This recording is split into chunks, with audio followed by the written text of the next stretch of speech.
आप देख रहे हैं उत्तराखंड का नंबर 1 डिजिटल चैनल उत्तराखंड खबर।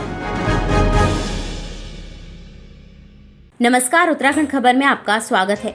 देहरादून झांझरा विधानसभा सहसपुर की निवासी तथा बीजेपी प्रदेश कार्यकारिणी सदस्य मंजू नेगी ने पर्यावरण दिवस पर सभी क्षेत्रवासियों को शुभकामनाएं दी। उन्होंने कहा कि मुझे प्रकृति से प्यार है। उन्होंने अपने घर के आंगन में बगीचा बनाया है जिसमें हर प्रकार के पेड़ पौधे उगाए गए हैं। उनमें से कुछ पौधे औषधि गुणों से भरपूर है, जिनसे वातावरण तो शुद्ध रहता ही है पर साथ में शुद्ध हवा का संचार भी होता है। साथ ही उन्होंने सभी से अपील की है कि हमें पर्यावरण की रक्षा करनी चाहिए। उन्होंने कहा कि चाह है तो राह है। अगर जिसको भी प्रकृति से प्यार होगा तो वह जमीन के बिना भी गमलों पर गार्डनिंग कर सकता है और पर्यावरण को बचा सकता है, जिस प्रकार से ऑक्सीजन की कमी भी दूर होगी। को आप मेरे पास आए हैं, मैं सबसे पहले आप पत्रकारों को मैं नमस्कार करती हूँ और उत्तराखंड वासियों को सबसे पहले मैं नमस्कार करती हूँ। आज पर्यावरण दिवस है। ये भी खाने में डालने के मसाले हैं और ये भी मसाले हैं। ये हमारी गिलोई है और जब भी इसको कभी बुखार उखार आ गया तो इसके पत्तों से काढ़ा भी बना सकते हैं और इसके जो डंठल होती है उसको तोड़ के खा भी सकते हैं, चबा भी सकते हैं और गर्म पानी में इसको उबाल के पी भी सकते हैं। कैप में है ये, लेकिन लिंगड़े है नहीं, उसी का दूसरा रूप है सजावट का, लेकिन इससे भी ऑक्सीजन वगैरह हमें मिलता रहता है। खेत में ही होता है, खेत से नहीं, मेरे गमलों में भी उगा हुआ है। आजकल मैं क्या कर रही हूँ कि मिक्सी में वो करके पत्ते को करके और उसका इसमें जीरा भून के डाल दिया और छाछ में मट्ठे में पीस के आज का गर्मी में इसको पियो। मेरी एज मेरी है 55। इनके लिए दिनचर्या क्या, इनको समय निकालना पड़ता है। जब भी मुझे समय निकलता है, ऐसा कुछ नहीं कि मुझे जल्दी उठना है या देर में उठना है, इनके लिए समय निकालना पड़ता है।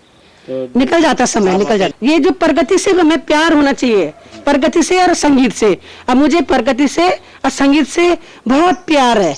जो 16 जुलाई को आता है हरेले पर्व के दिन में, ये मैं जरूर लगाती हूँ। 1-2 पेड़ उस दिन जरूर लगाती हूँ और तभी ये भी उन दिनों से उग रखे। अगर पर्यावरण दिवस है, क्योंकि आजकल जो पर्यावरण दिवस का जो है हमारा ये वातावरण है, जो ये प्रदूषण बहुत फैल रखा है जी। ये जो है ये जरूरतमंद, ये जो कोरोना काल में ये कोरोना काल जो महामारी आ रखी है, जो जरूरतमंद लोगों हैं, जो बिल्कुल असहाय लोग हैं, जो काम नहीं कर सकते, मजदूरी भी नहीं कर सकते, जैसे अपाहिज है, दिव्यांग लोगों के लिए, तो उनके घर में मैं ये चावल है, ये सब सामान उनको वो भी पहुँचाऊंगी। पर्यावरण देखो, पिछले 70 सालों से तो लोग पर्यावरण ही चिल्ला रहे, लेकिन अब जब ये बीमारी आई तब लगा कि पर्यावरण का महत्व क्या है ना। सबसे बड़ी बात जंगल बचाने की है, तो जंगल के साथ साथ पानी की स्वच्छता भी है, हमारे घर गांव की स्वच्छता भी है। हम लोगों ने कभी स्वच्छता का इतना ध्यान नहीं रखा जितना 1-2 साल से रखा। अगर यही हम पहले से करते हुए आते तो हमारा पर्यावरण जरूर बचता। फिर भी बचाने को तो हमारे पास आजकल कुछ नहीं है, लेकिन एक चीज़ जरूर है कि हम अपने पर्यावरण को बचा जरूर सकते हैं।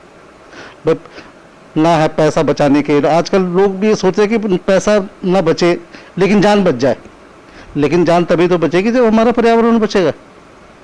मेन उद्देश्य हमारा जो होना चाहिए, पेड़ों को बचाना, अपने जल जंगल जमीन जो भी जहाँ भी जितने भी स्रोत हैं हमारे, हवा के पानी के, इनकी स्वच्छता का हमें जो है जरूर ध्यान रखना होगा, तभी हमारा पर्यावरण बचेगा। इतने साल से तो हमने तो मनाया ना पर्यावरण दिवस, लेकिन कभी गंभीरता से नहीं सोचा।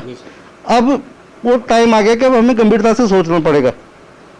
हमारे कई लोग जो है बिना ऑक्सीजन के चले गए। भाई हमें दवाइयों की उतनी ज़रूरत नहीं है जितनी ऑक्सीजन की ज़रूरत है। जितनी भी हमने दवाइयाँ खिलाई अपने मरीजों को, तो वो दवाइयाँ बाद में कहा कि ये तो कोई ज़रूरी नहीं थी। ज़रूरी क्या था? ऑक्सीजन। तो अगर हमें अपनी इम्यूनिटी बढ़ानी है, अपने अंदर ऑक्सीजन की मात्रा सही रखनी है, तो पर्यावरण को तो हमें साफ सुथरा रखना ही पड़ेगा। उत्तराखंड खबर के लिए कैमरामैन प्रदीप भंडारी के साथ किशोर रावत की रिपोर्ट।